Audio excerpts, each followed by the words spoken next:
50 years next month will be the 50th anniversary, is that right, of the March on Selma. All right. And if you've seen the movie, you know that there's a movie there's a song that's associated with the movie. We would like to do our version of that song.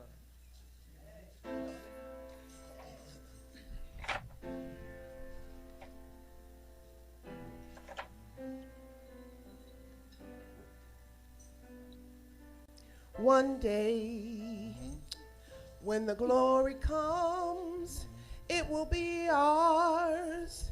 It will be ours.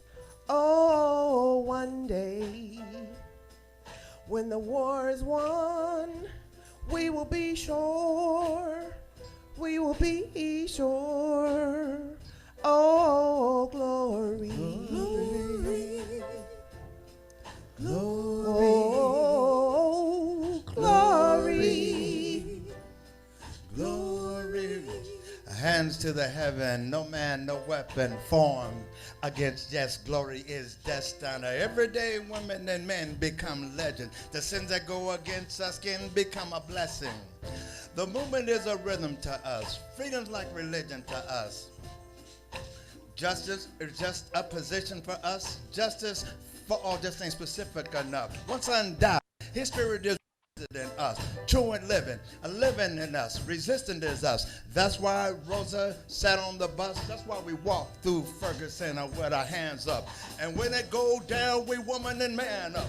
They say stay down, but we stand up. Shots, we're on the ground. The camera pans up. King pointed to the mountaintop, and we ran up.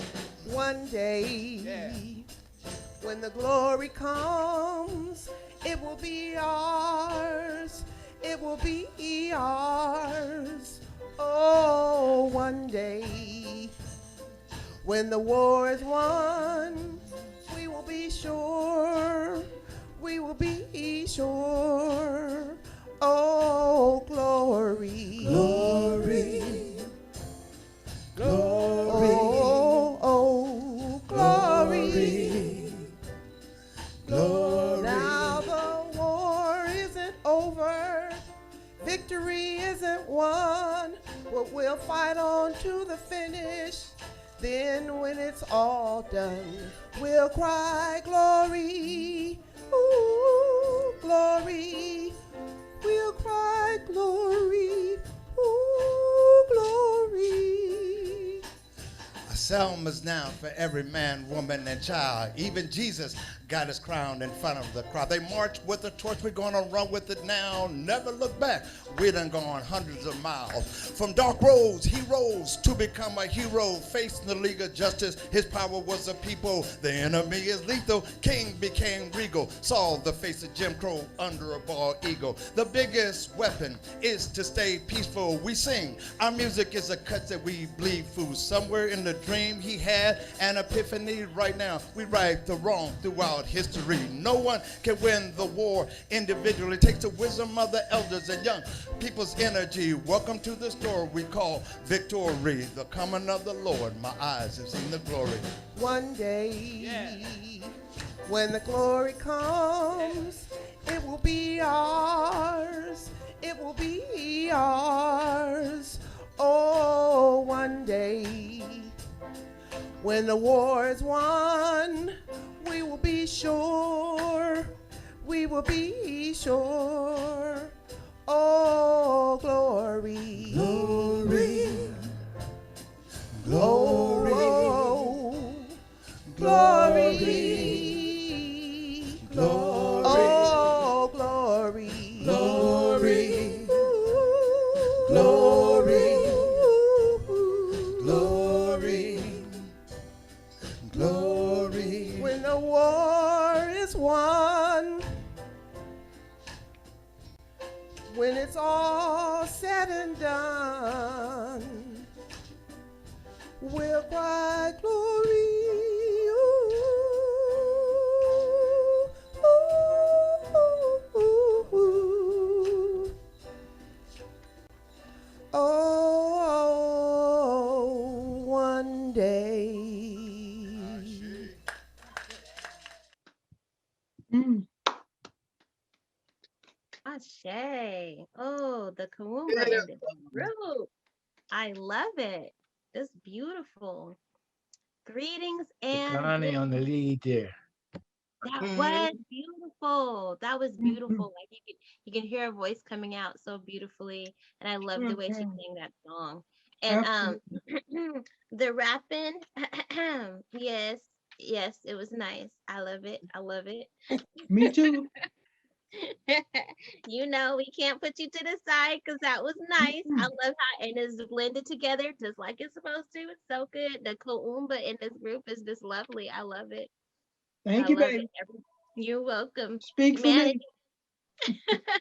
you know, it just puts together the beauty of the group and the beauty of our people, you know, when we put forth our Kawumba together and how it just comes out as just the way I meant for it to come out. And it was just gorgeous and it hit my soul. And I was just back here singing. Like I don't need to be singing in front of anybody, but I just, you know, singing on mute, singing on mute. And it took Baba Jeff to put it together with some wonderful Yay. photos. Yes. That Just was so it beautiful. all came together. Yes, Absolutely. all came together. Just gorgeous. So, greetings and welcome everyone here.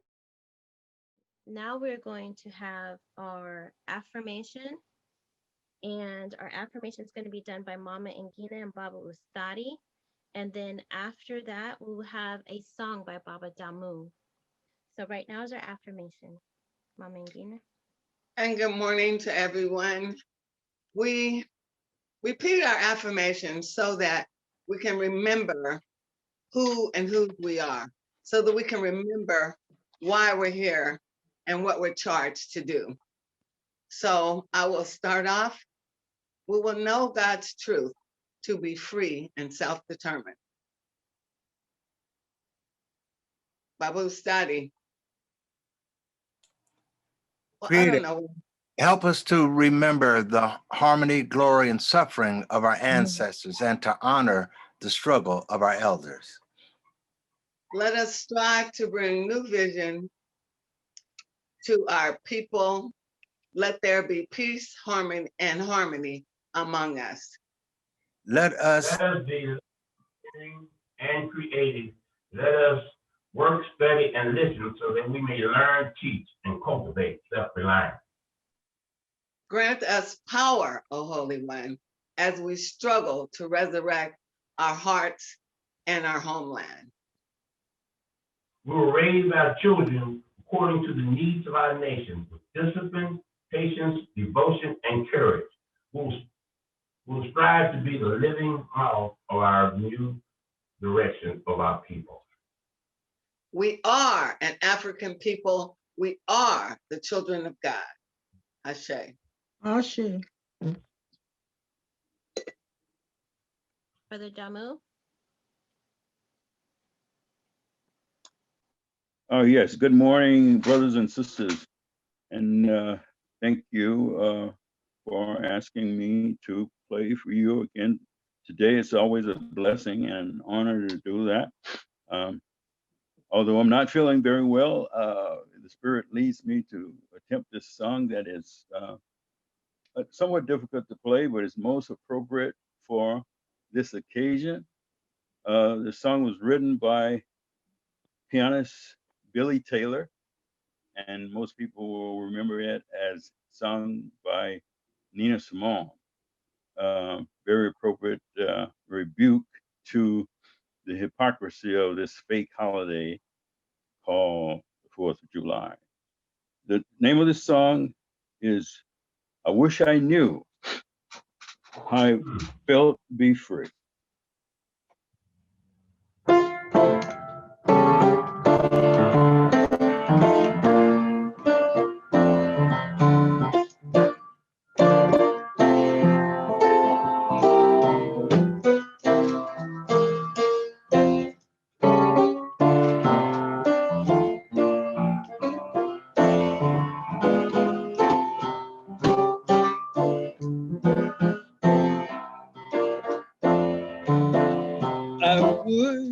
that I knew how it felt to be free. I would, I could break all these chains holding me. I would that I could say all the words that I should say.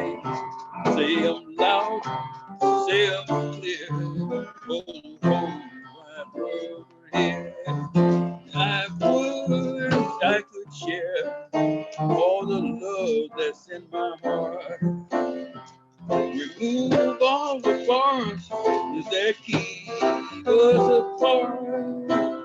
I would you could see how it feels to be me. Then you see and agree that everybody, you gotta be free. I would I could be like a bird up in the sky. How beautiful it would be if I found I could cry. I'd float to the sun and look down on the sea. Then I'd sing, 'cause I know how it feels to be free.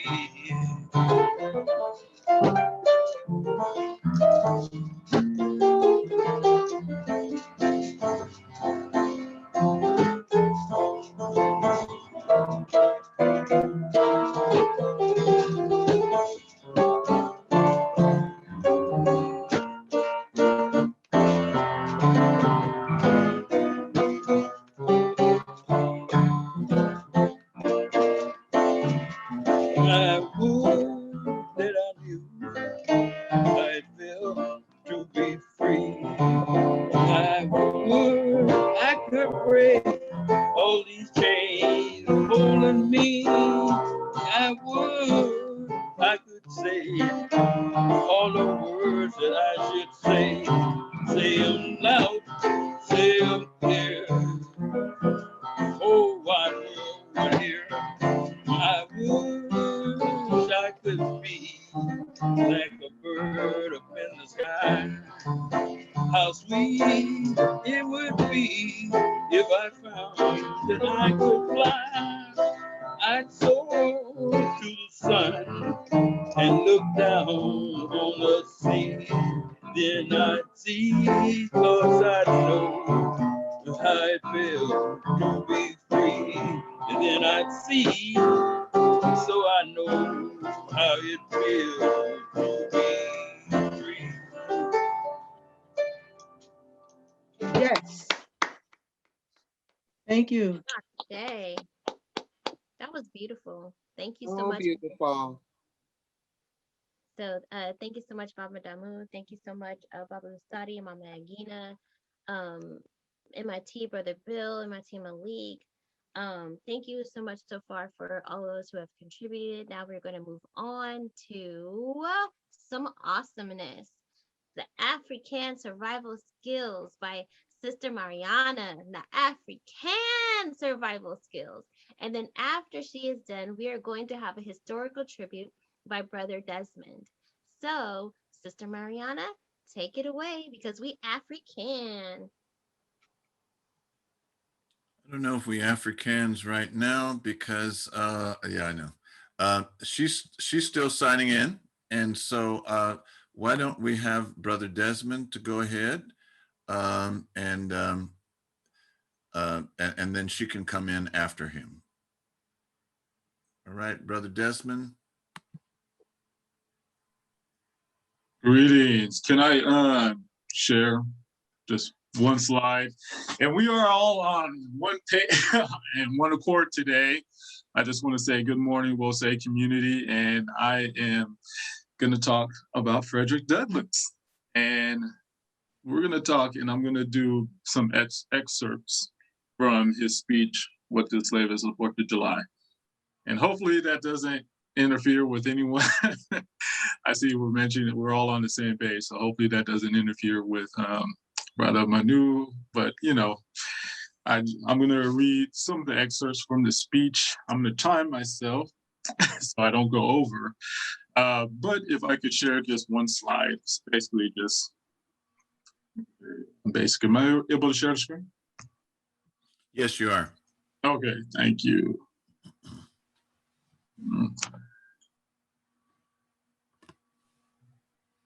Okay. All right, so we're gonna start here and I'm gonna do the speech. What is the 4th of July by Frederick Douglass. He introduced this on July 5th, 1852.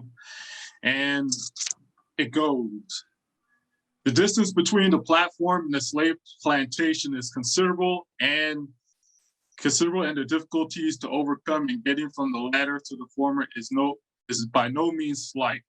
For this purpose, this celebration is the 4th of July. It is the birthday of your national independence and your political freedom. This to you is what the Passover was to the emancipated people of God. You say now that America was right and England wrong. It's exceedingly easy. It is fashionable to do so. But there was a time when to pronounce against England and in favor of the cause of the colonies tried men's soul.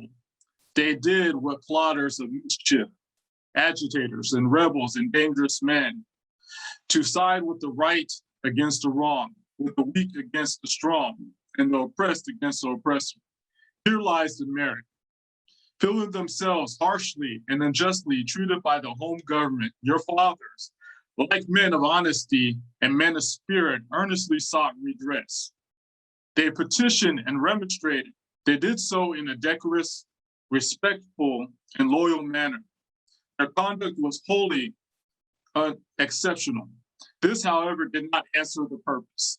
They saw themselves treated with sovereign indifference, coldness, and scorn.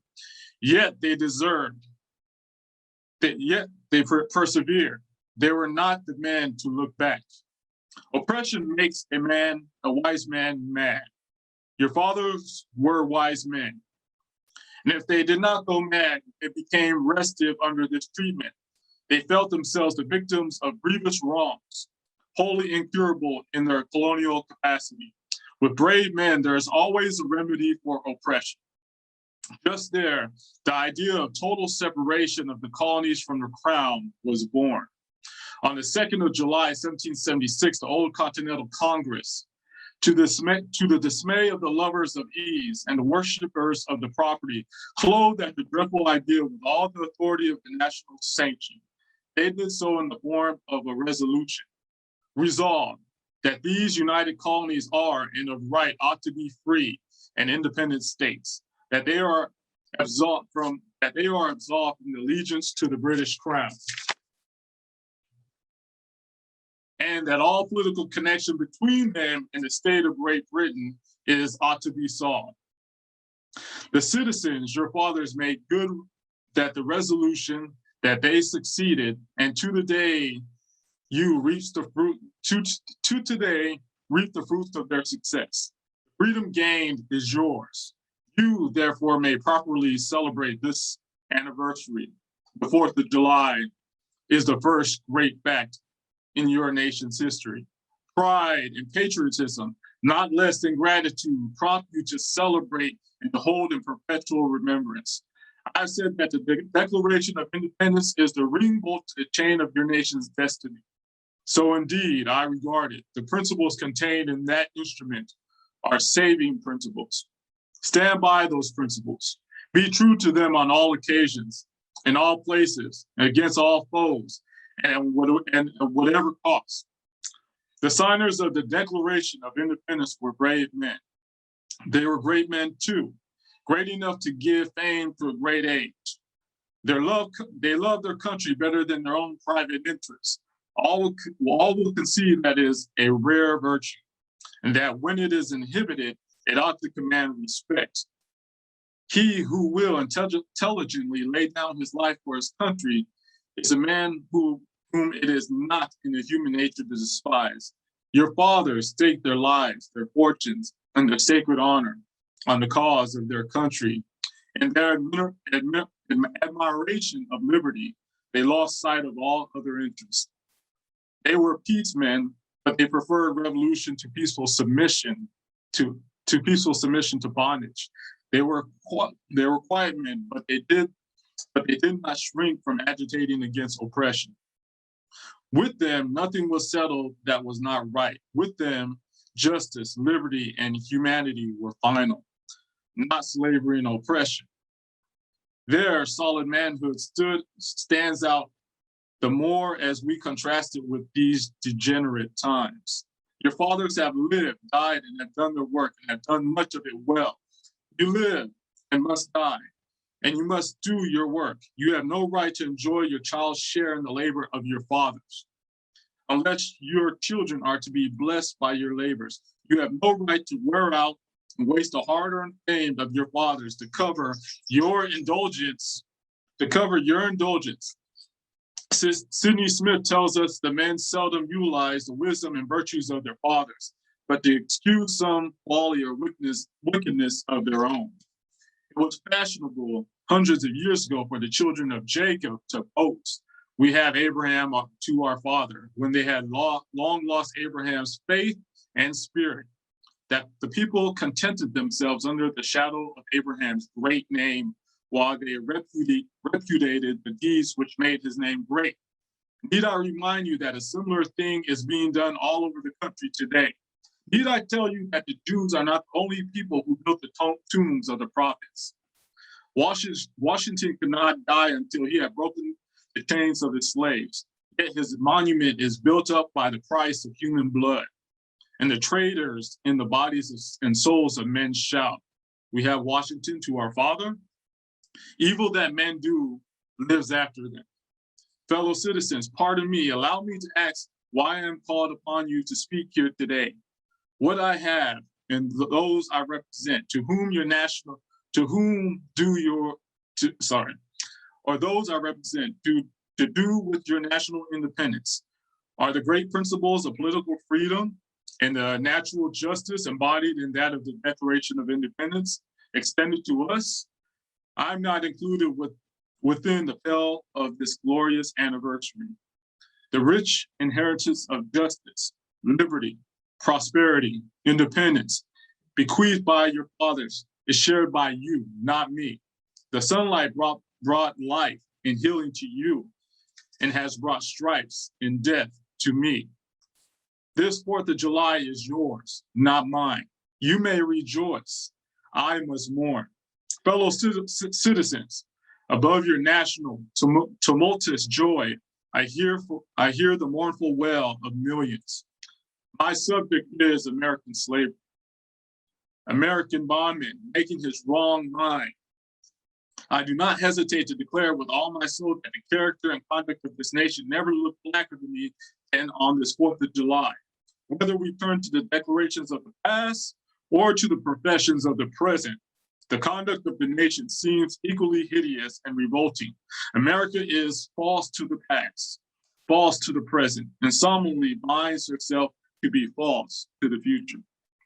Standing with God and crushed and bleeding slave, standing with God and the crushed and bleeding slave on this occasion, I will, in the name of humanity, which is outraged, in the name of liberty, which is fettered, in the name of the Constitution and the Bible, which are disregarded and trampled upon, dare to call into question and to denounce. All the emphasis I command you, everything that serves to perpetuate slavery and the great sin and shame of America. The hypocrisy of the nation must be exposed, and its crimes against God and man must be proclaimed and denounced. What to the American slave is your 4th of July? I answer, a day that reveals to him more than all the other days in the year, the gross injustice and cruelty, he is a constant victim.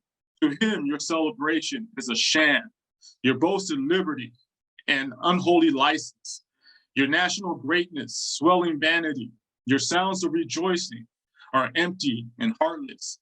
Your denunciations of tyrants, brass-fronted impudence, your shouts of liberty and equality, hollow mockery, your prayers and hymns, your sermons and thanksgivings, with all your religious parade and solemnity, are to him more bombast, fraud, deception, impiety, and hypocrisy. It then built to cover up the crimes which would disgrace a nation of savages.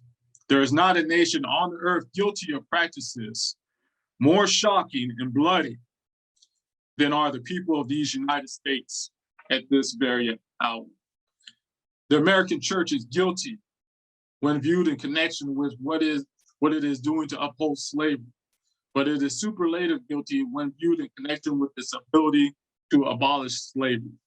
There is no power out of the church that can sustain slavery an hour if it were not sustained in it.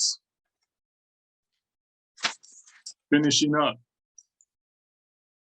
Guaranteed and sanctioned by the Constitution of the United States that the right to hold and to hunt slaves is part of that Constitution and framed by the illustrious fathers of the Republic.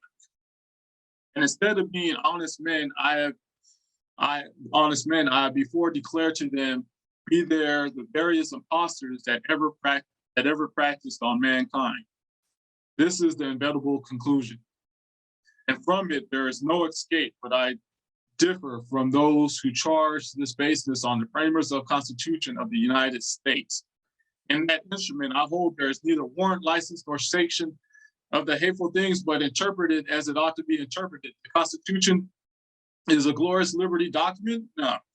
Reads the preamble, consider the purpose for the purposes, is slavery among them. Is it the gateway or is it the temple? It is neither. That if the Constitution were intended to be, as framers and adopters, a slave-holding instrument, why neither slavery or no slave or slave can anywhere be found in it? What would be the thought of the instrument and legally thought of the instrument down and legally drawn up?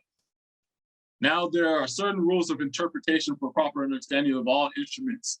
These rules are well established. They are plain and common sense rules. And such you and I and all of us can understand and apply without having passed years of study of law. Question of the constitutionality or unconstitutionality of slavery is not a question for the people.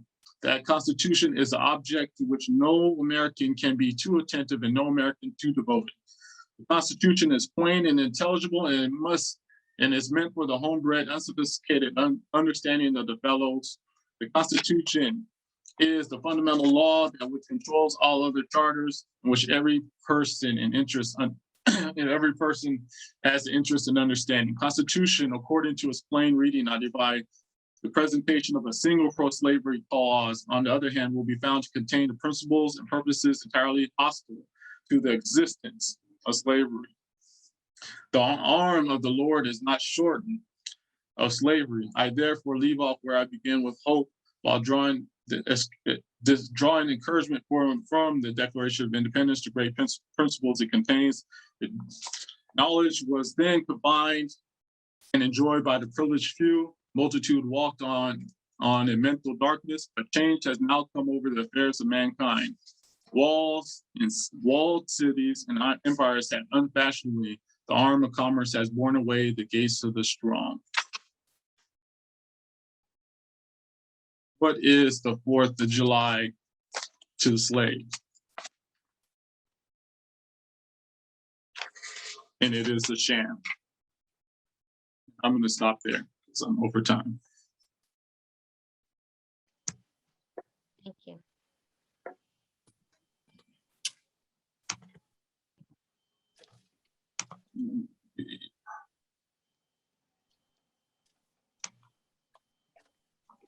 All right, thank you.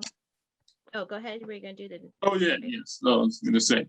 So the American church is guilty, and when viewed in connection with what it is doing to uphold slavery, it is wrong.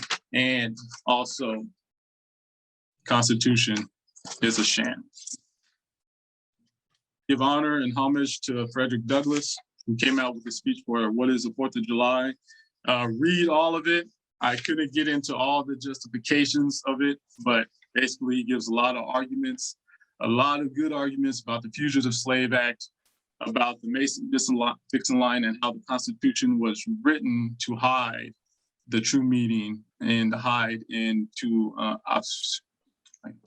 omit its true purpose, which is to maintain slavery. And only if you were a lawyer, you would be able to understand. Thank you and blessings. Thank you. Thank you. Thank you, Desmond. Good No job. problem. All right, Sister Mariana. Peace, everybody. Can y'all hear me okay? Yes. Okay, good. I'm out and about. I'm helping my friend to prepare for her big baby shower. So I'm on auntie duty. But there's always time for African safety session. So when I say black, y'all say life. Black, Life, Right. black. life, When I say black, y'all say soul. Black, soul, Oh, black.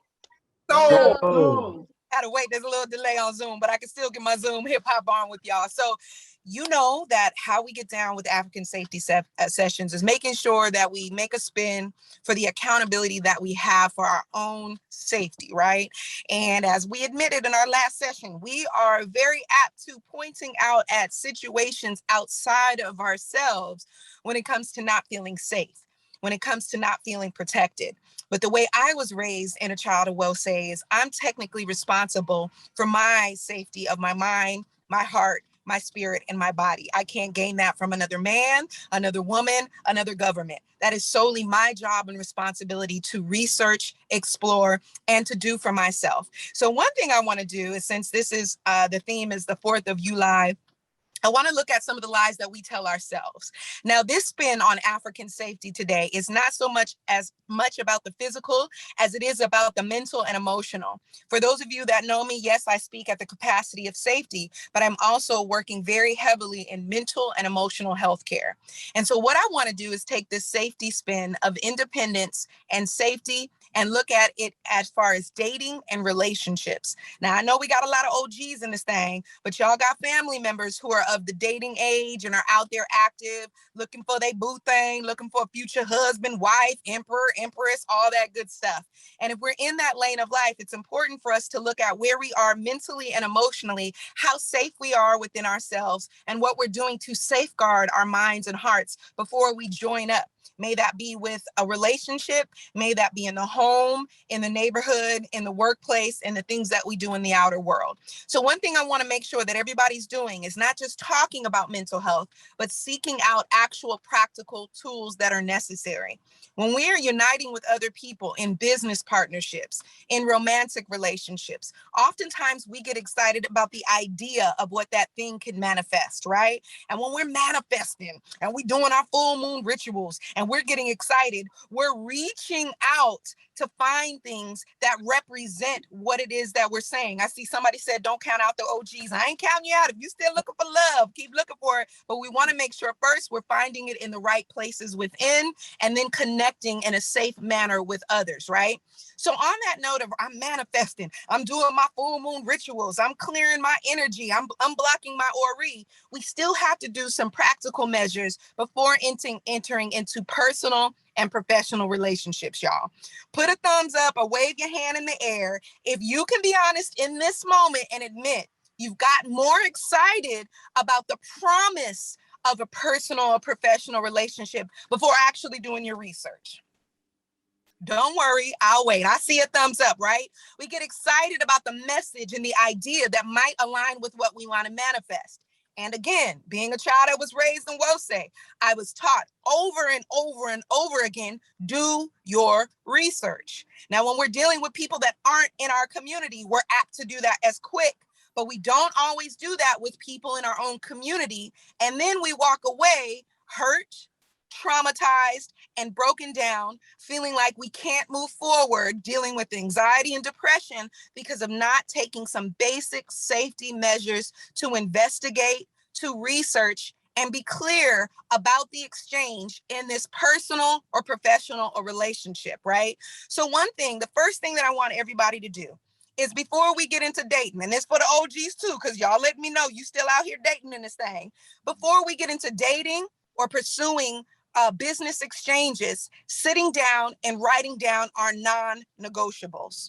Our non-negotiables, when we're talking business and pleasure, are things that are not up for debate, that there are things that are clear standards for our safety mentally, emotionally, and physically. what happens is that not only establish those safety boundaries for other people that we're dealing with, but because we state them ourselves and make them clear and don't wait to figure them out along the way as the relationship or exchange happens, we're also holding ourselves to a particular standard for our own mental, emotional, and physical safety. Oftentimes we're romanticizing Roman, and you know, a lot of things in Roman times ain't always that all that and honest, right? Oftentimes we're romanticizing the idea of a person, a place, a business, but we are not breaking down the non-negotiables and making it clear how that exchange will or will not work. Secondly, after we go down through our non-negotiables and list them, articulate them, explore them, and update them as we go, the next thing is doing a check-in quarterly. Whether this is a particular person we're dating or a business that we're building. Instead of waiting until things go wrong, or instead of waiting for those gray areas of maybe areas that the non-negotiables did not cover, doing a quarterly relationship check-in will help a lot. Because instead of nagging or bickering about behaviors that we're discovering, the safest way to do that is to make sure there's a clear expectation every 3 to 4 months that we're going to sit down and we're going to do housekeeping. We're going to do relationship keeping. We're going to do communication keeping. And what that does is it takes the pressure off of maybe not knowing when to put down a boundary or how to deal with uncomfortable situations. We make up that day every 3 to 4 months, and we say we're going to put 2 or 3 hours aside to do any problem solving necessary, to update our non-negotiables, and to retrack and project what our new goals are now that we're learning how to operate with each other. Again, just like the non-negotiables, this is not only good for the other individual, but it gives you safety and assurance to know that there will always be a safe, open window to sit down and conduct business, make updates and changes. What I'm finding in working with clients and community members in terms of relationships and also in terms of business exchanges is we rush in excited because somebody might be waving a red, black, and green flag. Excited because somebody might have cowrie shells and puka shells in their hair and a head wrap that reaches the sun. But at the end of the day, all skin folk ain't kin folk. And when we're dealing with safety mindedness, we are making sure to not hope that somebody else will guarantee a safe space, but we design that experience by virtue of setting the non-negotiables, by virtues of having clear and distinct check-ins on when changes need to be made. And then lastly, if we find too many compromises are making us feel unsafe, are making us feel disrespected, are making us feel like this exchange no longer serves our higher good, we gladly give each other the opportunity in personal and in business exchanges to create an exit plan. Therefore, we do not have to create enemies. Therefore, we can safely discontinue any connection without hurting ourselves or each other and just chalk it up as, hey, the goal was set, but it wasn't met. I can reserve my energy, any pain, any anguish, any anxiety and depression, and know that I can have healthy closure if things don't work out. Because far too often in our community, we get done in an unjust way. We don't know how to process letting go. And then we go by and attack each other or talk ill. That is not living in alignment with truth, justice, and righteousness. And in order to do that, we, number one, set our non-negotiables. Number two, have relationship and business updates. And number three, allow opportunities for safe exits for our higher good. That is my presentation for today. It's not about beating everybody up or doing any booby traps, but it is about the safety and the mind, which can also ensure safety for our body as well. I hope y'all appreciate that. When I say black, y'all say safety. Black, Safety. black, safety. Safety. Y'all. Ashe. Thank you, Mariana. Thank you, Mariana. Thank you so much. That was Powerful. awesome. We do have to keep this mind safe because this is the thing up here. So that was beautiful. Thank you, Sister Mariana, and thank you, Brother Desmond. for the historical tribute. Now we're moving on, and we would love to have a beautiful song by Minister Makalisi. And then after you hear from Minister Makalisi, then you'll hear again from myself and my son to do the litany of sacrifice. So we are awaiting your beautiful song, Minister Makalisi. Ashe will say, I'm in right. Well, I want to share with you this song that was Ashe that I was led to bring together some years ago, and it's beautiful Amen Ra, shine on me. Beautiful Amen Ra, shine on me. Ashe. Oh, beautiful, beautiful Amen Ra, beautiful Amen Ra, shine on me, till my heart and soul are one with thee, and your beauty comes from within me. Oh, beautiful, beautiful Amen Ra, beautiful Amen Ra, shine on me, till my heart and soul are one with thee, and your beauty comes from within me. The teachings of our way say no one is without some of your beauty. Oh, Amen Ra, shine on me till I see your beauty in me. Oh, beautiful, beautiful Amen Ra, beautiful Amen Ra, shine on me till my heart and soul are one with thee, and your beauty comes from within me. The teachings of our way say there's no beauty like the beauty of unity in my heart. Oh, Amen Ra, sacred ancestors, help us live that unity with all we've got. Never we you bene Amen Ra, never we you bene Holy One. Oh, beautiful Amen Ra, shine on me till I see your beauty in me. Let me see your beauty in family and community till I see your beauty in all of we. Let us see your beauty in we. Oh, beautiful, beautiful Amen Ra. Oh, beautiful Amen Ra. Shine, shine on me, shine on we, till we see your beauty in our unity. Oh, beautiful Amen Ra, shine on me. Oh, oh, beautiful Amen Ra, shine on me. Oh, oh, beautiful Amen Ra, shine on me till I see your beauty in me.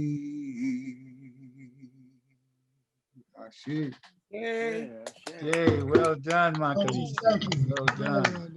Thank you. Love it. Yeah, Ashe. So, Ashe, give thanks so much, Minister Makalisi.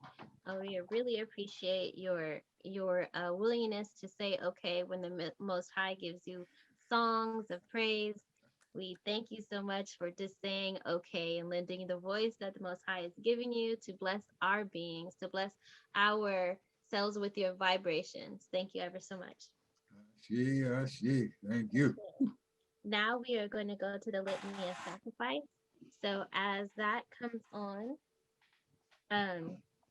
we're going to do the litany of sacrifice, and then, well, you'll see what happens as we move on. Okay. Save us, O Holy One, by your name. Vindicate us by your might. Hear my prayer, divine protector. Listen to the words of my mouth. How can we repay the Holy One for the gifts that have been given to us? We will lift up the cup of salvation and call upon the God of our ancestors. We will fulfill our vows to our Creator in the presence of all our people. Gladly we bring our Bring our sacrifices to sacrifices to you. you. We We will praise your praise your name. name. Honor Oh, us, I'm in for it is for it good. is good.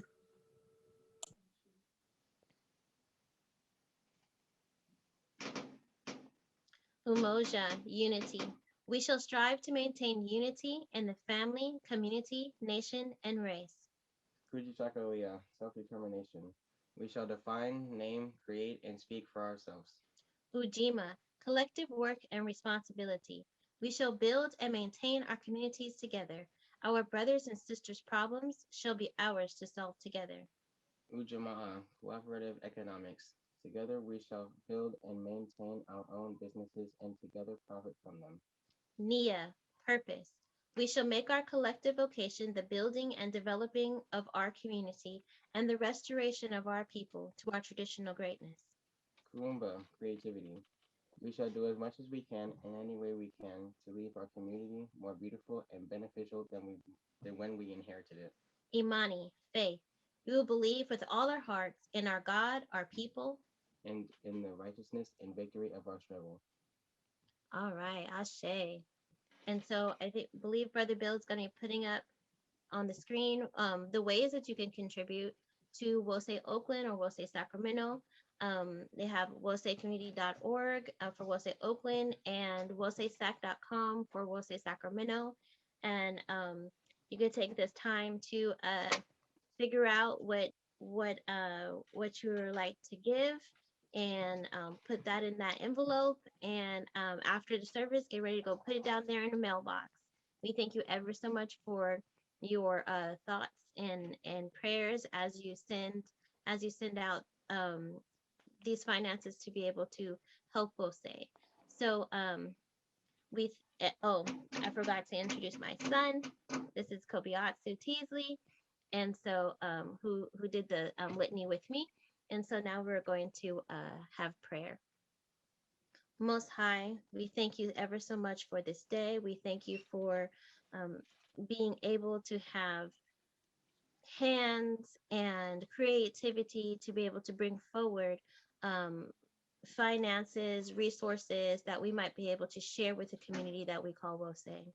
We thank you so much for the spirit of reciprocity as we are receiving so much from each other at Wose. We want to also be able to give to this group. We thank you so much for your presence in the midst of this all. And we just thank you for those who gave today, and thank you for those who have hearts to give, but maybe have not the means. We thank you and we ask blessings upon each and every person under the sound of my voice. We ask financial blessings upon Wose. We ask spiritual blessings. We ask relationship blessings, resource blessings for everyone who is here. We thank you so much for your spirit of love, reciprocity, grace, and truth. This is our prayer. Amen. Ashe. Ashe. So now we are going to hear from the wonderful, the awesome, the one who puts it down on a continuous basis for those who do not know, for those who think they might know. One who has, in my thought process, corrected a lot of things that a lot of times we go along thinking certain things, and he comes up and say, you know what, let me just steer you in the correct direction. So now it's time for our message, and that message is coming from Professor Manu. Professor? Good morning, Wose, and thank you, Minister Lisa. Appreciate that.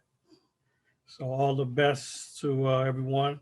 Well, obviously, I'm glad to be with you this morning and afternoon, wherever you might be. Some of you might even be evening.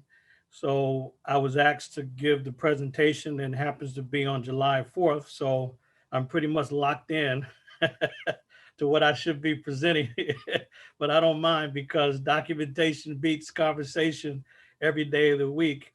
And there's a lot of misinformation and misdirection that takes place on a constant and regular basis. So, it's my task to really give you some insight about the mythology and the misinformation regarding the 4th of July being the date of American independence. It's very strange. America is a strange country with strange views. And, as some of you know, I've been able to travel quite a bit, and I've gone around the world, and America is as strange as they come, along with the parent country of England.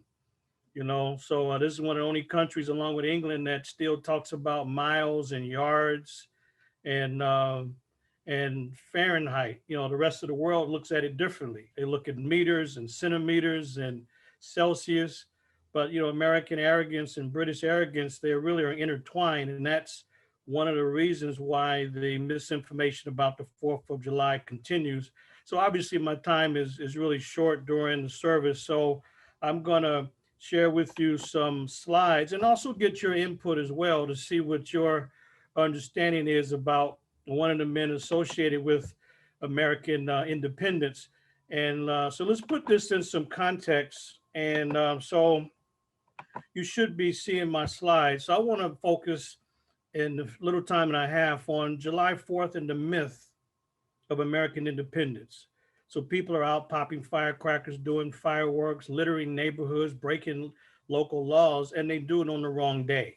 So it's important for us to at least know that people are breaking a law at the wrong time, because this is not the date or the day of American independence. And so we'll give you a little bit of insight.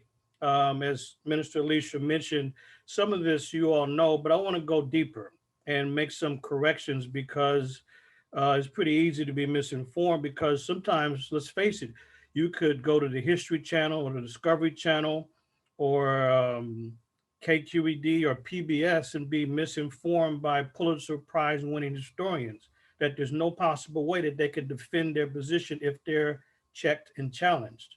So I want to give you ammunition and tools to check and challenge a lot of the misinformation that goes on. So obviously, we've passed Juneteenth, and there's a whole series of misinformation from Cinco de Mayo to Juneteenth, and now the 4th of July. So that's what I want to address today.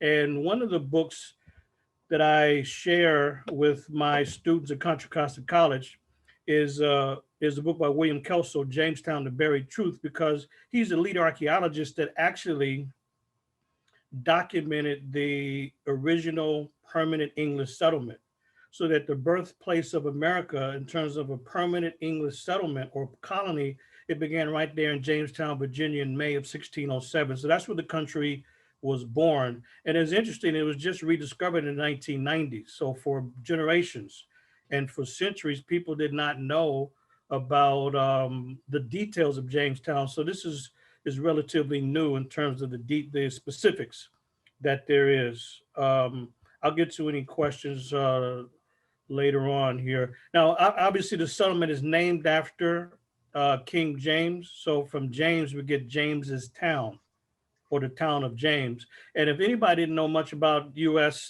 history, they would know that it was settled by the English by the place names, such as Jamestown in Virginia. You have a whole region called New England, which means there was an old original England. There's New Jersey, because there's original Jersey. There's New York, New Hampshire, and you can go down the list of these settlements that are named after the English settlers. But it's important to know that the country was founded as a colony, not as an independent country, but as a colony, which was an extension of England in 1607. So Jamestown's a settlement within the original colony of Virginia, and that's where the country actually got its start. And you see on the map here, you see where Jamestown is located there in Virginia. So it's an interesting place to go because it hasn't changed very much in centuries. It's still pretty much the same basic environment when they had the plantations that it was like in the early 1700s. So Virginia's the first colony and there's 13. So you all know that there's 13 original colonies. Colonies, again, it's an extension of the home country. They're not independent. So if you do the math of the 13 colonies from Virginia all the way to Georgia, this is a 125-year period that it took to establish the original 13 colonies. And these colonies were run by white gentlemen, elitists. Today they're called one percenters. And these are the people that left England and they began to run colonies in the American environment. So they're still dependent and not independent. But during the American colony period, it's important to know that regarding Africans, that Africans were enslaved beginning in 1619. So if we do the math, when the colonies were first established in 1607, in the first 12 years, they began to dehumanize Africans with the bringing in of 20 some odd Africans in August of 1619. So at the very beginning, our path, our historical destiny in this area called the American colonies was very different. So from the very beginning, it had a dastardly past, a dastardly direction, because when Virginia was established, they went to war against the Powhatan.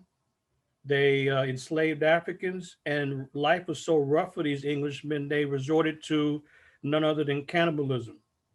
And so it was a nightmare beginning for them, but it certainly was bad for Black people as well. And this enslavement took place over the next 2.5 centuries. And you notice that 1865 date, this is when the Civil War ended slavery, not Lincoln. Lincoln is overrated. And Lincoln himself know and said very directly, he knew that he didn't end the Civil War, but yet we have people running around giving Lincoln credit for something that he did not and could not have done. And that is to end slavery. So it's important to know the background that all of the colonies were slave-owning colonies, including the colonies that were established by the Quakers. So let's not be deceived that the Religious Society of Friends were just as guilty of criminal practices as all of the other settling colonies as well. So William Penn, the founder, you see William Penn here on the right. Yep, it's the same Quaker Oats guy that you know about. They say that that's not really William Penn. They claim, the Quaker Oats people, that this is a generic Quaker. Well, it doesn't make any difference whether it's a generic Quaker or if it's William Penn. It's the same reality, that the Quakers who founded Pennsylvania, named after William Penn's father, they were engaged in the same practices. But today, if we didn't look beyond the record, the Quakers run around and claim that they have this great anti-slavery tradition. The question is always, since when? Not for the first 100 years. For the first 100 years, the Quakers were just as diabolical in their treatment of Africans as all of the other groups. And this is not up for debate, because William Penn himself, he bought and traded Africans in his Pennsbury estate a little bit north of Philadelphia. And his whole slave-owning families, just 2 years after the colony was established. The Carpenter families, the Dickinson, the Norris, the Claypool family, and their main settlement in Pennsylvania was none other than Philadelphia. So what's the name for Philadelphia? You know, in San Francisco, here on the West Coast, there's a nickname. And so the nickname is the city what? Of brotherly love? Well, for Philadelphia, but in San Francisco is a city by the bay. But yes, in Philadelphia, brother, absolutely, Malik, that Philadelphia is not a nickname when it's called the city of brotherly love. That is the literal translation of the word Philadelphia. It's two Greek words. And the two Greek words are philos, which means love, and adelphos, which means brother. So when you hear Philadelphia being referred to as the city of brotherly love, that is the literal translation. But the contradiction could not be more amazing. How can it be called the city of brotherly love when the brothers got no love? The brothers got no love at all. The city was based on the enslavement of Africans from the very beginning. So the Quakers are just as guilty in their criminal practices as anyone else. So I just wanted to point that out, because it's pretty easy when it was convenient, when the Quakers joined the anti-slavery movement, to try to erase a century of enslavement, but we won't let them do it. So just keep in mind that their founding city, the name is absolutely contradictory, because we know Africans were enslaved. The records are pretty clear that they were marched to the coast. Notice the man with the rifle. Africans bound together with different wooden contraptions, men, children, women, they all were sent to the coast under the threat of murder if they didn't go along with this. And they were sent to these structures on the coast, so-called slave castles, and then put on ships. Most of us are aware that But one thing we didn't know until recently is exactly where did the first Africans come from. There's no way that anybody can realistically and honestly talk about so-called American independence without looking at the overall context of what was happening in America at the time. It's not just white settlers from England and some who came from Ireland. We have to look at the whole picture and how it is the colonies were built, as Native Americans were enslaved and put on reservations, and Black folks, Africans, were brought in to build the colonies. But now we know, this is how new some of this information is, but now we know with this book by Tim Hashaw, The Birth of Black America,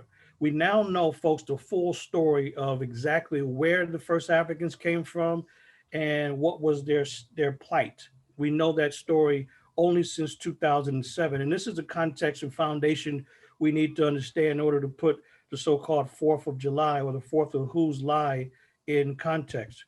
So we know from the work of Hashaw, looking at the English records, the Spanish records, the Portuguese records, as well as what was happening in Southwest Africa, that the first Africans who arrived in Jamestown, Virginia in 1619, here's their origin.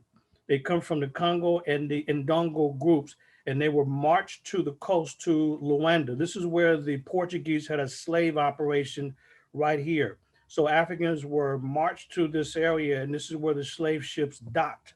And what happened in the summer of 1619, these Africans were put on a slave ship called the San Juan Batista. This was a Portuguese slave ship with a Spanish flag. They were trying to deceive and mislead people so that the Portuguese wouldn't be found out to be trafficking in human beings. So 350 Africans were put on the San Juan Batista slave ship. So they were captured in wars and eventually forced on the ships. Now, this ship, the San Juan Batista, was on its way to Mexico, to Veracruz, Mexico, for Africans to be enslaved there. Now, in this long journey from Southwest Africa, the ship was on its way to Veracruz, Mexico, but it never made it. The ship actually went to Jamaica. And if I recall correctly, there's about 119 or so Africans that died on the ship because of the brutal and harsh conditions. People chained together for weeks and months at a time. And so the conditions were horrible, to say the least. So what the brutal Portuguese slave traders did, they got to Jamaica and they traded the healthy Africans for herbs to help to try to maintain the health of those Africans who were still on board. And then after leaving Jamaica, the slave ship, the San Juan Batista, was on its way to Veracruz, but it never made it because the two British pirate ships, the Treasurer and the White Lion, they came in and intercepted the San Juan Batista slave ship. So the British were using pirates as a way to take cargo from different slave ships and other ships on the high seas. So the two pirate ships, they overpowered the San Juan Batista slave ship. And the record tells us that there were about 30 Africans put on the Treasurer and about 30 put on the White Lion. And these are the ships that left the Gulf of Mexico area after they overturned the slave ship, and they made their way to Jamestown, Virginia, after the battle. And the first Africans arrived in Jamestown in late August of 1619. No one ever knew where they came from until recently, and there were no specific numbers because the English wanted to keep it as general as possible so that the Portuguese didn't know exactly who these pirates were, and they didn't want to link it to the British crown. But anyway, now we know the whole story, and that's how slavery began for Africans in the colony of Virginia and what eventually became the United States. So we know it's late August 1619. How many Africans were first dropped off? All we know is that there were, quote, 20 and odd. That means 20 something. We don't know the exact number, but we do know what happened when these pirate ships emerged. And so here's Jamestown. And if you ever go to Virginia, if you can find Richmond, Virginia, I would say it's a 45-minute drive to Jamestown. And that's where the first settlement was established. And that's where Africans were first brought. So it was a brutal system. Africans ran away on a regular basis. Here was a runaway ad by Thomas Jefferson himself, the third US president. This is an ad to try to capture a brother in his mid-30s named Sandy. So lots of people ran away. Other people were organizing. And when they were organizing, there were all kind of brutal contraptions to make sure that Africans could not teach and could not learn and teach letters, as they called it, reading and writing, and certainly not speaking to organize. So you see contraptions like this, but there was a lot of revolts, many slave revolts. So it's incorrect for someone, I know a lot of you all don't call them the slaves. It's disrespectful and it's inaccurate. They're not the slaves, they're Africans who happen to be enslaved. So it's best to call them enslaved Africans. Herbert Aptheker, in his classic book, American Negro Slave Revolts, he argues that there was more than 250 organized revolts. That's what he argues. Herbert Aptheker. This is a classic. So everybody studying African American experience, they study this book because of the work of the historian and scholar Aptheker. And anyway, so let's get to, that's some of the background that's important. Now, what about the American colonies and the white folks and how they were experiencing this situation in the colonies? We know Africans and Native Americans had to struggle for independence, but what about those 13 colonies? This leads us to the American Revolutionary War. And then please take a look at the date, the years. If you do the math, this is an 8-year war when the American colonies were fighting against Britain to become an independent nation. And you can say anything you want during the war, it doesn't matter. What happens is at the end of the war. So in the middle of this war, the second year, actually, the American colonists, the gentlemen, the elitists, the one percenters, they decided that they didn't want to fight to just be respected. They now wanted to fight to become an independent country. And this is why the document called the Declaration of Independence was issued. It was issued as an announcement, as a formal statement to the British government, the British citizens, to the French, and to the American citizens that the American revolutionaries were now fighting not to just be given a voice in the British government system, but they were now fighting to become an independent nation. And this is why they issued a statement. This did not end the war. This was just a statement of intent, a statement of goals. So let's take a look at the timeline, just so we can put this in context. So what led to the American Revolution is this. There was a 7 Years' War. This was a war just quite simply to control and dominate all of North America, all of what we now call the US and Canada. So fighting in the war were the British, the French, the Spanish. They were all fighting to control all of the land. So it's called the 7 Years' War. Sometimes people call it the French and Indian War. Same war, but you really want to know why they call it certain things. They call it the 7 Years' War because people are referring to the second phase of the war. Now, if you take a look at in blue, the years 1754 to 1763, that's not 7 years. It's actually what? 9 years. But it's called the 7 Years' War because people are referring to the main conflict when these countries were fighting to control the entire area. And then sometimes people call it the French and Indian War because these groups linked up to fight against the British. Either way, the war ended in 1763. And as I'm sure many of you know, just about every war ends with a treaty. A treaty is simply an agreement between two or more parties. So what ended the 7 Years' War is the Treaty of Paris, because it was signed in Paris. And what this did was gave Britain a lot of land west of the Mississippi River. So Britain was quite successful in this fight for control of North America by gaining a lot of territory, but it also had problems because war is costly. So the British gained land after the 7 Years' War, but also gained a debt. Do you know what the debt was? The debt for the British was 145 million British pounds. That's a lot of money then, and it's even a lot of money now. So the British gained land, but they also gained the debt. So what the British decided to do is to tax the American colonies. Hey, we fought for you. We fought for your independence. We fought for control of North America. Now you pay. So for the next 10 years, King George III and the British Parliament imposed a series of laws on the American colonies without their input. So this 10-year period, right after the 7 Years' War, now the British are trying to pay off the debt from the war, and they didn't get any input from the American colonists. So the colonists had issues. They said, look, taxation without representation is tyranny.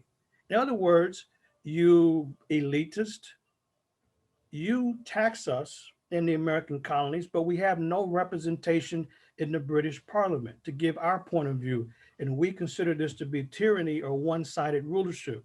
So the Americans, whenever a law was passed, like the Stamp Act, the Tea Act, the Sugar Act, whatever the acts were passed in order to raise money, the Americans, they protested. And this became their slogan. Eventually, all they wanted to do is this. The American gentlemen, the American elitists just wanted to have input in Congress. That's it. I mean, in the British Parliament. That's it. They just wanted input. And when the laws were continuing to be passed, George Washington and other American elitists, you know what they were upset by, the passing of these laws? George Washington was very clear among the others. He said, look, don't you dare reduce us to the status of those slaves, as he called them, and women. In other words, it was an affront. It was an assault to their status to reduce George Washington and the other gentlemen, the other elitists, to the status of women and enslaved Black folks. And this is what upset George Washington and the other elitists. They were upset. They said, look, we're gentlemen as well. We just happen to be in the colonies, and we need to be respected as people in the same genteel or upper class. And they all looked down on commoners. They all did. There was no exceptions to that. And so George Washington, among others, were very upset by the imposition of laws that they had no input on. So, but initially they just wanted to stay connected to the British, to the British system, but be respected. And that's all they wanted. But the conflict continued because laws were continuing to be passed. Eventually, in April of 1775, the American Revolutionary War broke out.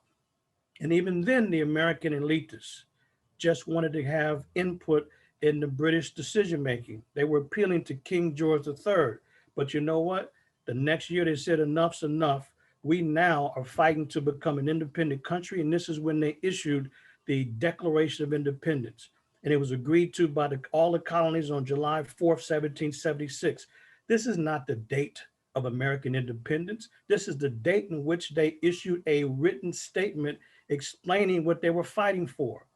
Documents like this don't end a war. People make all kinds of comments before a fight, during a fight, but keep in mind, that don't make no difference. Think about all of your experiences when somebody's making a whole lot of pronouncements of what they're gonna do to somebody. They say, I'm gonna beat you, and they get into colorful language about what they're gonna do to somebody, and they do it on the yard. They do it with mixed martial arts, boxing. You know what? None of that matters. The only thing that matters is not what you talk about before the fight, during the fight. You can make any pronouncement you want. The only thing that matters is what happens at the end of the fight. So notice that the document was issued in 1776, but do the math. How many years more did the war continue? Another what? 7 years. Absolutely. Another 7 years, these Americans had to fight to realize their goals and objectives.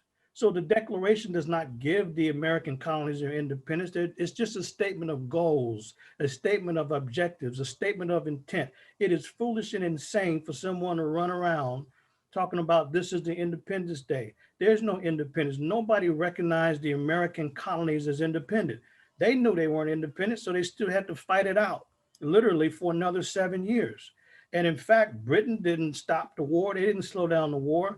And they had to eventually negotiate it into the war. And this war did not end until there was another treaty signed. And that treaty was obviously in 1783, but let me give you the absolute birth date of America. This is the birth date of the United States of America, not July 4th, 1776, but is when the Treaty of Paris was signed. And it's not the same one in 1763. Now we're talking 20 years later.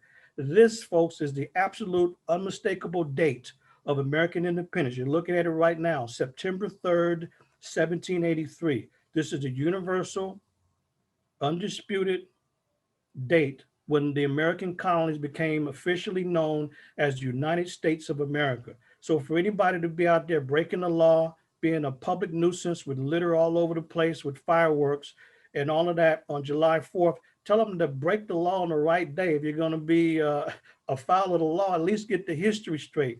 They should be out there violating the law on September 3rd. And by the way, there's no debate, there's no discussion about this. Look at the official sources. What are the official sources, you might ask? Well, what about whitehouse.gov? Treaty of Paris, that's what gave the American country its birth. Look at whitehouse.gov as a resource. Or what about the Library of Congress's website? It's LOCs for Library of Congress, LOC.gov. Or what about the National Archives? Well, archives.gov. So look at it, archives.gov, LOC.gov, whitehouse.gov, September 3rd, 1783. This is the unmistakable birth date of America. This is the true Independence Day. You might say, well, Professor, why is it that people are running around on July 4th? Well, I'm glad you asked. Two reasons. Number one, ignorance. And number two, arrogance. America is absolutely arrogant. Some of these people know that that's the wrong date. And in fact, when the Declaration was issued in 1776, soon after that, some of the colonies began to celebrate and use that and pop off fireworks and arms and celebrations and rum and brandy and acknowledging July 4th. In fact, everybody didn't even agree to July 4th. John Adams, one of the so-called founding fathers, he said it was July 2nd because that's when the Continental Congress agreed to the document. But the reason why people say July 4th is that's when all of the colonies agreed to it. So yes, the document is important only because it pinpoints when the shift in the war began from just being involved with British decision-making to now fighting to become an independent country. So it's one thing to fight for input, something else to fight to become an independent country. So the document is valuable for that reason, but certainly not based on giving the country its independence. That took place September 3rd, 1783 with the Treaty of Paris. There's no debate, there's no discussion. It's the absolute birthday. Now, in terms of this document itself, July 4th, 1776, it's quoted quite often. And it's the second paragraph actually that is the most important. This is the one that's it's the most quoted, it's the most referred to, it's the longest, and it's certainly the most important. So this paragraph starting here, let me give you a close up. When they say that we hold, now who is we? The people are part of the Continental Congress. The Continental Congress, this was a group of 56 white men, elitists, who decided that they were going to shift from wanting to be included in the British Parliament to now fighting to become an independent nation. So when they agreed to this, these 56 men, that we hold these truths to be self-evident that all men are created equal and endowed by their creator with certain inalienable rights, and among these of life, liberty, and the pursuit of happiness, what they're arguing is that it is their God-given rights that they cannot be separated from, that gives them not only life itself, but liberty and the pursuit of happiness. It used to be the pursuit of property, it used to be property, they changed it to the pursuit of happiness.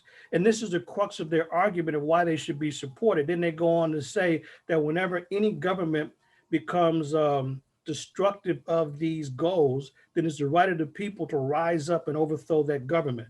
This is the crux. This is the main position they're taking.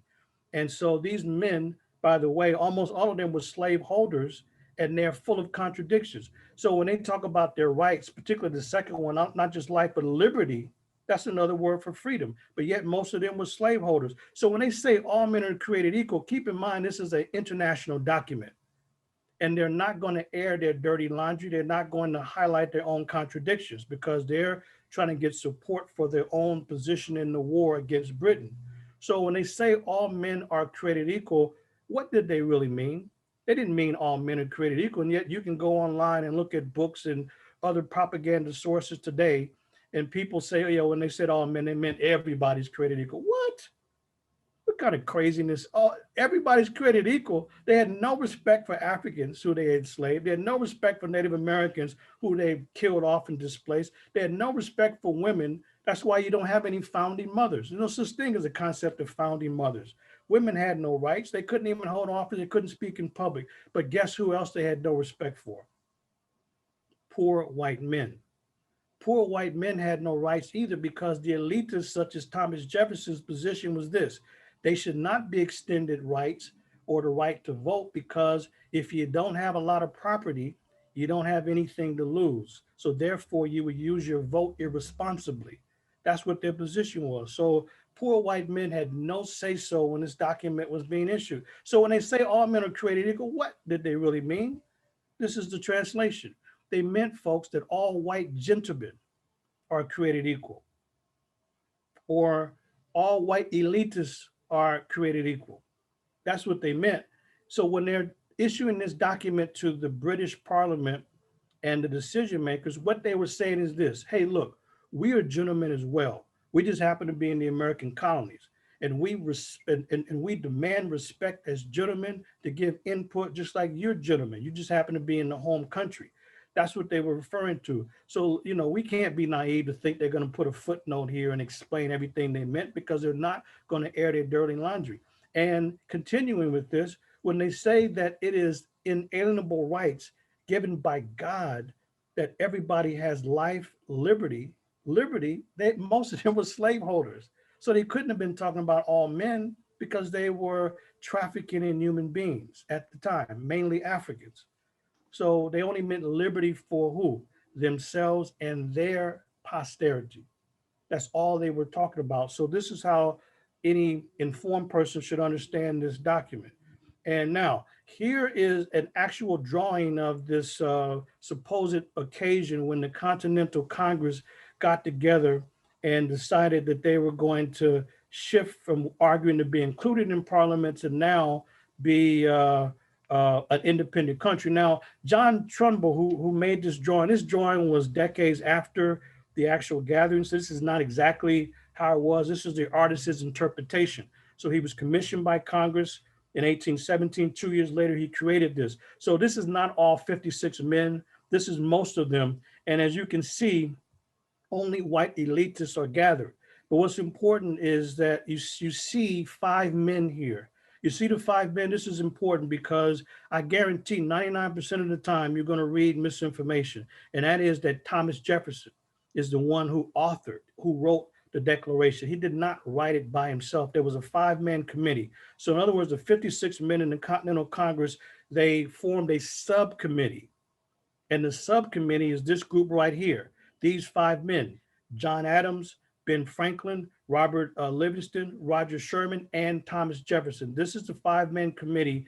And what's happening here, and this is in the Rotunda in DC, what's happening in this drawing is that these 5 men are given a draft of the Declaration to John Hancock, who was head of the Continental Congress. That's why you hear people, hey, look, you didn't sign this contract. Let me have your Hancock, they say. They're referring to John Hancock, the man seated here. But this is not the document actually finalized. It's a draft being shown by the artist. And so this is what's being presented. So it's wrong to say Jefferson wrote it by himself. He did not. There was a 5 men, but among that 5-man committee, Jefferson was the one who wrote most of it. That is true, but it's just a drawing. But let me show you what some of you have seen and maybe didn't connect it necessarily. This is the back. This is the front and back of the $2 bill. So you remember, those of us who are older, remember back in 1976, you remember that? In 76, that was the bicentennial year. Remember folks, white folks running around with Uncle Sam shirts, Uncle Sam hats, Uncle Sam pants and all of that. And $2 bills were common. So instead of the $1 bill, you were given a $2 bill. Now you can get a $2 bill, but you have to ask the bank for it. You know that, right? So why do people keep $2 bills? For quote unquote good luck. And every time I have a class, there's always at least one or more students that have the $2 bill. And so who's on the front?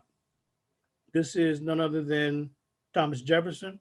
Now on the back, if you have a $2 bill on the back, it's the same drawing that I showed you, the rotunda, the center rotunda. This is on the back of the $2 bill. Now, if you have this on the back, you have a newer $2 bill. The older ones have Thomas Jefferson's estate, the Monticello estate in Virginia. And you know, Jefferson was a slaveholder. He owned about 600 human beings, 600 Africans during the course of his lifetime. But anyway, so you got the $2 bill there associated with Jefferson, who was one of the most prominent of all of the slaveholders. And now, let me also broaden this understanding of the Declaration and American independence. Now, if we go a little bit south to the Caribbean, we have to look at what country? what country relates to Jefferson as a president and the Declaration? Haiti and the Haitian Revolution. So let's take a look at Haiti and how it relates to Jefferson and this idea of American independence and the Declaration of Independence. So, all right, so Thomas Jefferson and the Haitian Revolution. I want to just wrap this up by putting this in a larger perspective here. So Jefferson and the Haitian Revolution. So when did the revolution in Haiti take place? Well, it was a 13-year uprising in Haiti. And it's interesting. So there was about 500,000 people enslaved in Haiti. So there were white folks at the bottom of the society. There were a lot of interbreeding and mixed groups, but there were enslaved Africans. And eventually during this revolution, which began in 1791, as many of you know, there's the Toussaint Louverture and Dessalines and the great priest Boukman. They led the revolution. They went to the mountains in Haiti and they waged revolution. And the reason why most people in America, in their ignorance, they're afraid of voodoo is because the Haitians used voodoo with Boukman and the other spiritual leaders. When they were waging war to overthrow slavery in Haiti, they used voodoo as the weapon to overthrow the slave masters and slave traders. And that's when the French and the Americans and the British made voodoo negative. So now when somebody says voodoo, people run off thinking someone get a voodoo doll and all this other nonsense. But nevertheless, it was the Toussaint Louverture that rose at the head of the revolution. And what's interesting about the Haiti Revolution is that it was influenced by the French Revolution that took place in France, but it also was influenced by the American Revolution. And guess what? The Haitians issued their own Declaration of Independence, and they were inspired by the American Declaration of Independence. And notice when Haiti becomes independent, 1804. So who was the president when Haiti issued this declaration and eventually becomes an independent nation? In fact, Haiti became the first independent Black nation in the entire Western Hemisphere. The first. They overthrew the slave system. They defeated the French and Napoleon and created an independent nation run by Black folks in Haiti. It's a tremendous example for not only the Western Hemisphere, but for the world. Now, in 1804, who was the president? None other than Thomas Jefferson. So Jefferson then had to deal with the Haitian Revolution.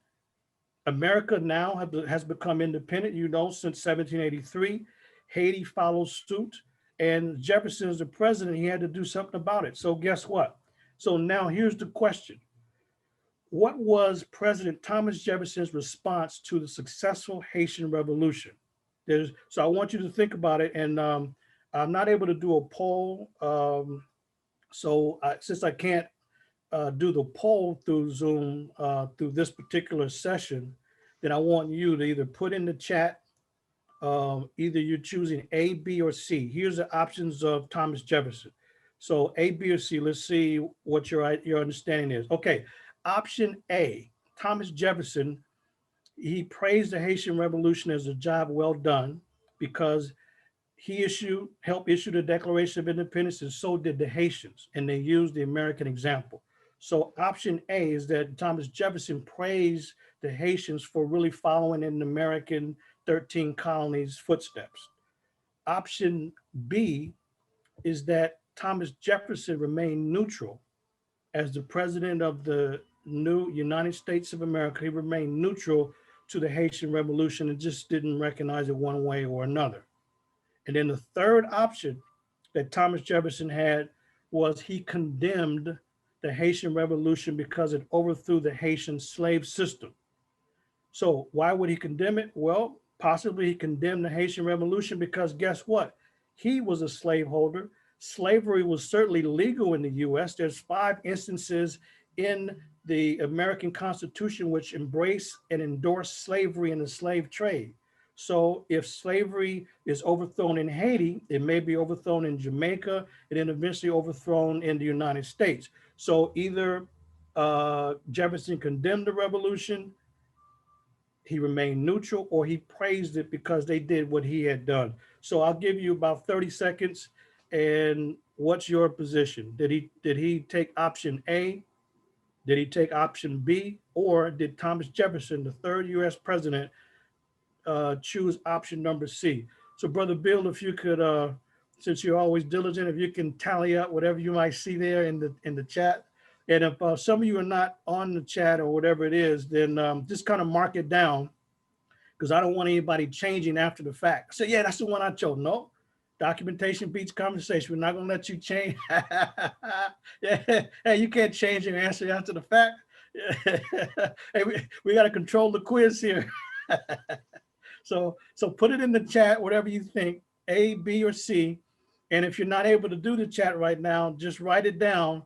And then I'm gonna check your paper out later. I'm gonna have you put it up to the screen so you don't switch your answers. And Brother Richard, I see you. Good to see you, brother. London, good to see you. Thank you. Thank you, good brother. All right. Okay, a few more seconds, folks. So either A, B, or C, and then let's see what you all came up with, and then we'll give you the answer. All right, so here it is. These are the results to what Thomas Jefferson did. All right, it's B.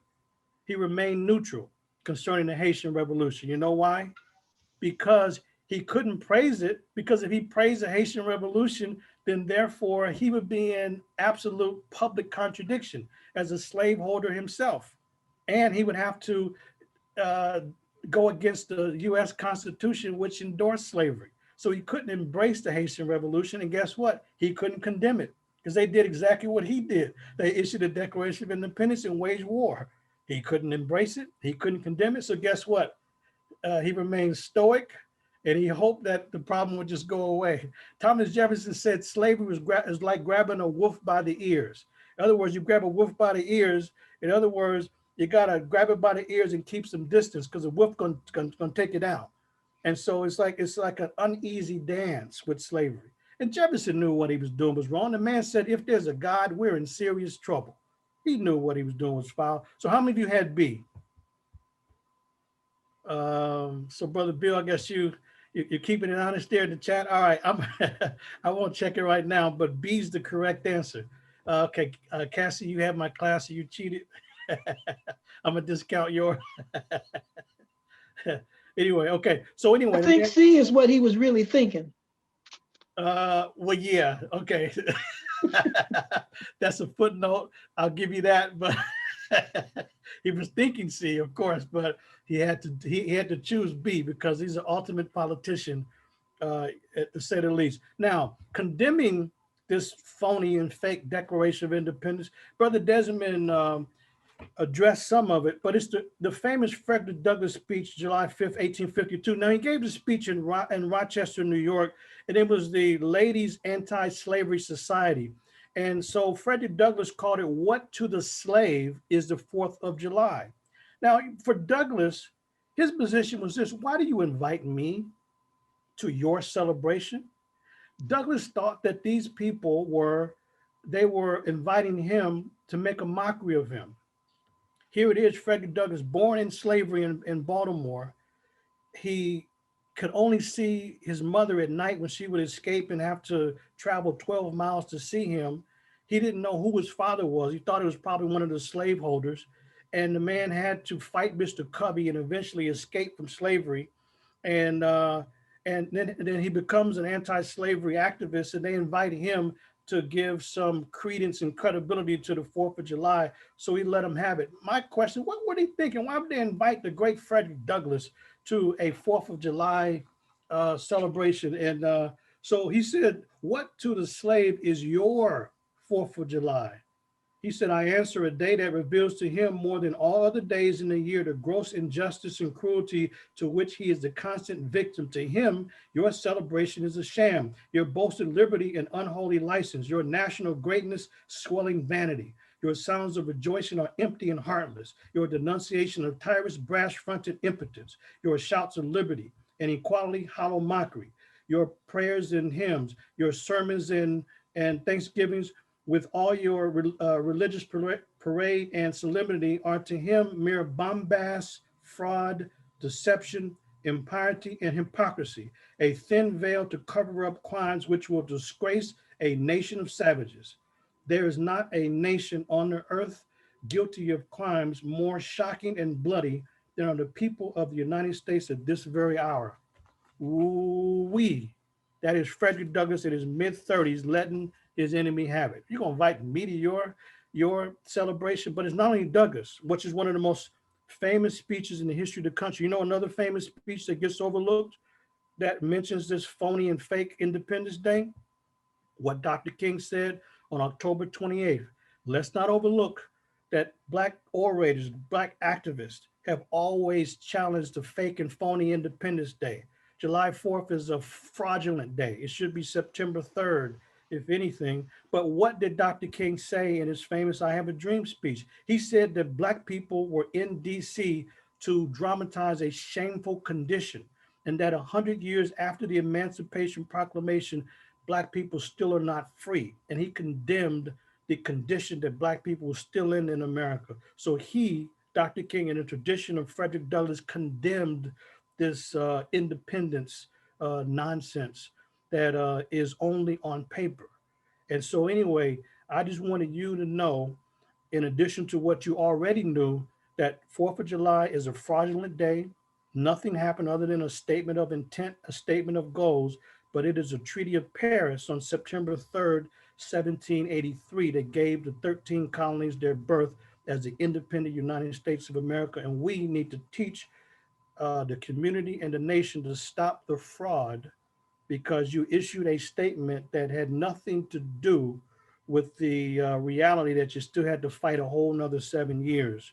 So the 4th of July and the myth of American independence. So I've given you all, you know, just some context to understand the fraud and hypocrisy of this day of people celebrating the so-called birthday. And just one other quick thing is that there's virtually no other countries in the world that celebrate their Independence Day on an ideal that had not come to fruition. Everybody else, just about every nation, I don't know any other examples, I'm gonna say just about every nation in the world, they celebrate their Independence Day on the date that they became independent, but the US is different. It's a different kind of animal out there. Even the Philippines, they were celebrating their independence on July 4th, 1946, when the US ceased to occupy the Philippines as a territory. Now they call it Republic Day on July 4th, but that's the date they became independent. That's true across the board. And so America is very different. Why do people focus on July 4th? As I've already mentioned, because of ignorance and arrogance. So thank you very much, Wolsey and the extended community. I simply wanted to give you some insight about the day of fraud. So thank you very much. Thank you, brother. Thank you, Professor Manu. Thank you. Ashe. I tell you, I said it before, I'll say it again. We think we know something, and Professor Manu will be like, wait. Okay, now you can know it. It's like puts it in line, dispelling the myths, making that truth be really true. Putting down the things that we thought we knew and giving us an extra, making sure that we on point when we're talking to people. So thank you ever so much, Professor Manu. Now we're going to have our invitation by MIT Sydney, and then we're going to have Lift Every Voice and Sing by Minister Makalisi. Right, all right. Well, good afternoon, Wolsey, my community. I'm sure I feel, and I can speak for everybody, Manu always brings it, and he brought it again. And just like Minister Alicia said, I actually thought I knew, and then he corrected me, and it ain't C, brother, it's B. So I Every time. And I'm sitting up here, we sit up here talking, we got him on this one. Thanks for being the teacher, the preacher, the message giver. Thank you. Yes, indeed. Yes, indeed. And if you were moved by today's service, if you got anything out of what Professor Ampim had put out there, that you have to speak up. I love to say, and I use it all the time, that documentation beats conversation. So it's about time now to step into it. You know, put your name down, raise your hand. Don't just say like the 4th of July is the Independence Day. Oh, I'm a member of Wolsey. I mean, you know, ain't no crime if you say it, but documentation. Raise your hand, step into the movement, step into it, study with us, learn with us, share with us, teach with us, be a part of this movement, be a part of the Wosei community. So if there's anybody out there who is fired up like I am and wants to join, just acknowledge, put your hand up, put a little note in the chat. We'll write it down. Somebody will be reaching out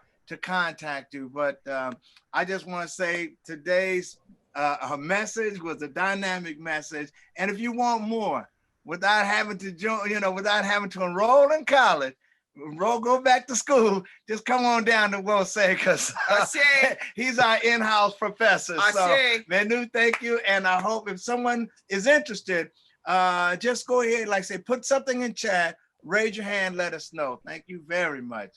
Love you all. Brother Sidney and Minister Macalis, before you said, somebody wrote in, they says, how do I join? Somebody wrote that. They said, so let us tell them how they join.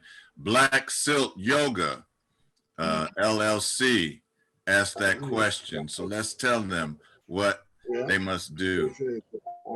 Okay, let us see. Well, if he has his information in, and our clerk elder is out, who is Baba Tai, but someone will reach out to him within a couple of days, get the information. We'll set up a class. I think we're long overdue to set that class up. Just take a class. It's 6 classes, 8-week period, and then you end. Let's see. We want Black Silk Yoga. We want your phone number. Can you put your phone number in the chat, please? And we can reach out to you.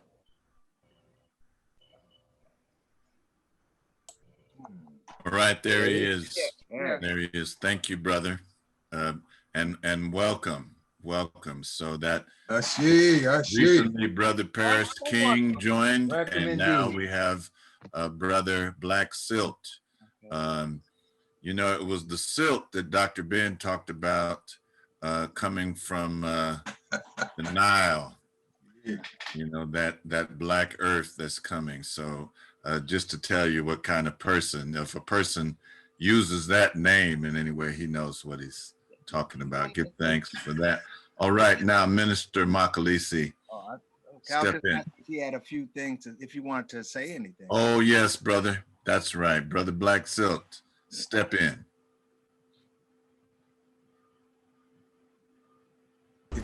Peace, family. Can y'all hear me? Yes, indeed. Oh, I want to say thank you for allowing me to speak, elders. Thank you for this. This was incredible. This is my first time. I've actually met Professor Ampim in Egypt when my wife and I were there with the gentleman who taught us Kemetic yoga, which is Yasir Rahotep, and we were in the same lobby. And another brother that knows Professor Ampim was like, hey, this Professor Ampim on there. I had no idea who the brother was, but we actually took a picture together. And when I got home, I researched him, and my mind was blown. So I was like, I didn't even know I was in the presence of this greatness. Like, I did not know who this brother was, but I'm just excited to be here, excited to be in the family. I love the whole service. It was incredible. So that's all I want to say. I just want to say ashe to everybody, the elders. I respect, we honor you, and just this was incredible. Thank you, brother. Thank you, brother. Welcome. Thank you, brother. Yes, indeed, Brother Silt. Welcome to our community, to our movement. Brother Manu, I checked number C also. Me too. So we stand informed and corrected. Ashe. So right now, we're going to lift every voice and sing, let that spirit flow through us like it flowed through those brothers back in, I don't know what date this song was written, but here we go. Lift every voice and sing till earth and heaven ring with the harmonies of liberty. Let our rejoicing rise high as the glistening skies. Let it resound loud as the rolling sea. Sing a song full of the faith that the dark past has taught us. Sing a song full of the hope that the present has brought us. Facing the rising sun of our new day begun, let us march on till victory is won. March on with Amin Ra, march on in the spirit of March. March on with Septepi power every day, every hour. Let's do all we can for truth and justice in every land. The sacred African way, Akuja Senebashe. March on with Amin Ra. Ashe. Amen. Thank you, brother. Ashe, Ashe, Ashe. Thank you, Mr. Makalisi. Okay, so now we're going to have a closing by Minister Malley, and